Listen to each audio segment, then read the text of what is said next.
Tariff tactics are maddening. Hey everyone, it's Wolfgang. So like most everyone else, we've seen the changes in the tariffs. The announcements are frequent. They seem to go in all different directions. There does not seem to be a consistent path that's being laid out with the tariffs. So they seem to be the announcements, the tariff announcements, because the tariffs, the big ones, have not gone into effect yet. Remember, they announced 90-day pause on tariffs. But the announcements have been random, seemingly random, and they reverse themselves sometimes.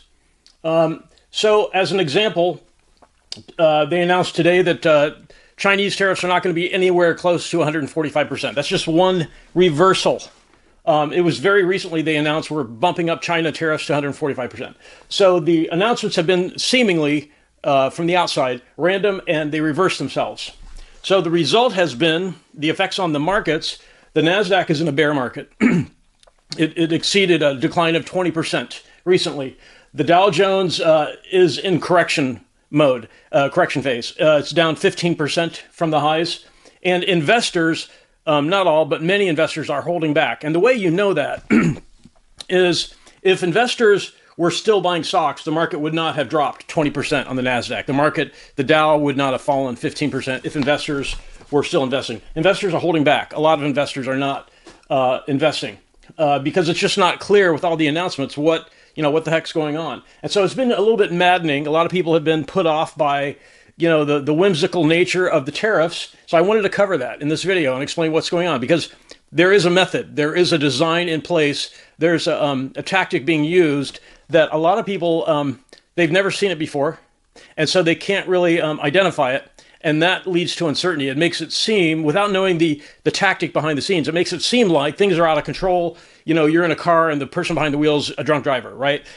You're a passenger in a car being driven by a drunk person. That's what it's felt like. And so the markets have corrected. So yesterday, on Monday, the markets dropped quite a bit. There was a big drop in the markets yesterday. That was Monday, April 21st. And then some changes to tariffs were announced. And it was announced that there will not be an early replacement of the Federal Reserve chairman. In the last few days leading up to today, there have been a lot of chatter about we're going to replace the Fed chairman early. We're going to fire him, right? So today it's been announced that that's not going to happen. They're not going to try to fire the Fed chairman. And the China tariffs are not going to be anywhere close to 145%. After the 90-day pause expires, because the big increases in tariffs were supposed to go into effect after a 90-day pause, right? So today they came out with this announcement. Actually, we're not going to raise Chinese tariffs to 145%. So the market was up today. It was down yesterday. It was up big today. So this roller coaster, this up and down the market, has been going on for weeks. And that's what I mean by maddening. It's been a maddening sort of, what in the heck is going on with all these announcements, right? So is there a reason for the changes to in the tariff announcements? Why do they keep changing, going back and forth between extremes? Is there a reason? Yes, there's a reason. Like I said, people don't recognize this tactic because very few people have ever used it, unless you're a boxer or a mixed martial arts person, or in some sort of position where keeping the opponent unstable is a benefit to you. Most people are not recognizing what's going on, the tactic that's being used. So in many videos now, we have warned not to invest until all the tariff announcements are in the past. And repeatedly, I've said the reason is you could invest today and the market could tank, go up, tank, go. So you just don't know. There's no predictability. There's no stability in the market levels. And this is specifically for market index, investment vehicles like a market ETF sort of vehicle, not individual stocks. But wait until all the tariff announcements are in the past before putting new money to work. So there's no clear reason to invest. I would encourage everyone to look at the Dow Jones chart over the last month, the last 4 weeks, and the NASDAQ chart over the last 4 weeks. It's been up and down. It's been a roller coaster. And it's because of these tariff announcements have been self-reversing and seemingly random. So what is actually going on? So this has been the process. The U.S. will announce a tariff. Trading partners announce how they're going to respond. They adjust their plans. And then the U.S. makes a change, forcing the trading partners to abandon the plan they just made and come up with a new plan. Repeat. Over and over, this has been going on. So in boxing, keeping your opponent on their heels, keeping them out of balance, leaves the opponent vulnerable. In combat, if you can, if your opponent is very solid and stable, they're much more likely to inflict damage. But if the opponent is in an unstable situation, and that's what the U.S. has been doing, we have been making our trading partners feel very unstable. And the reason the U.S. can do this is because this is the largest market in the world. This is the largest market to sell stuff on the planet. And so the U.S. calls the tune. You know, like it or not, the U.S. is using this tactic, keeping the trading partners back on their heels, so they're not in a stable position, so they can't really fight back because they don't even know what to fight back against, right? The tariff announcements have been random, self-reversing. So the idea is to exhaust these trading partners who have treated us unfairly. And so I want to briefly mention the barriers that some trading partners have erected to stop the sale of U.S. products in their country. They have tariffs. India has really high tariffs, for example. So does Canada. There are non-tariff barriers to trade, to selling U.S. goods in those markets, like value-added tax. Very complicated regulations is another non-tariff barrier. There are cheap counterfeit goods that are produced. China is known for that. Knockoffs, selling U.S. products.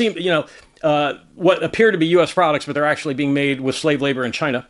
In many cases, some of our trading partners have government procurement rules. If their government is buying anything, it has to be sourced from a local provider, not the U.S. So these are all things that our trading partners are using to exclude the sale of U.S. products. So not all, but some of our trading partners have said, we are going to sell everything in the U.S. market. It's large, and we're not going to let them sell anything in our markets.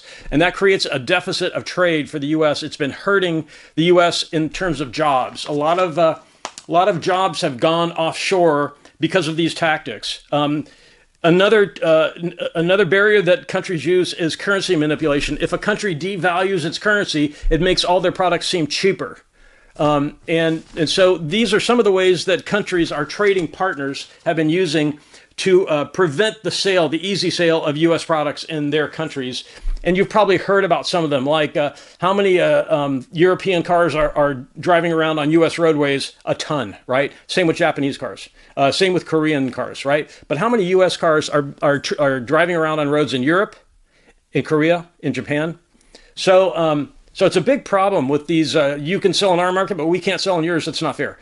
So this tactic, we're sort of announcing to the world, we're using this unpredictability to tell the world we are breaking from old unfair trade practices. We're breaking away from that. And we're signaling that by, we're going to say one thing one day, and we're going to say something totally different the next day. And we can be as flaky as we want to put you back on your heels so you cannot make reliable plans. We want you to stop hurting the U.S. We want jobs back in the U.S. We want the establishment of manufacturing back in the U.S. to employ U.S. citizens. A lot of U.S. citizens have been impoverished because of some of those things that I read, the barriers that trading partners use to prevent the sale of U.S. goods in their markets.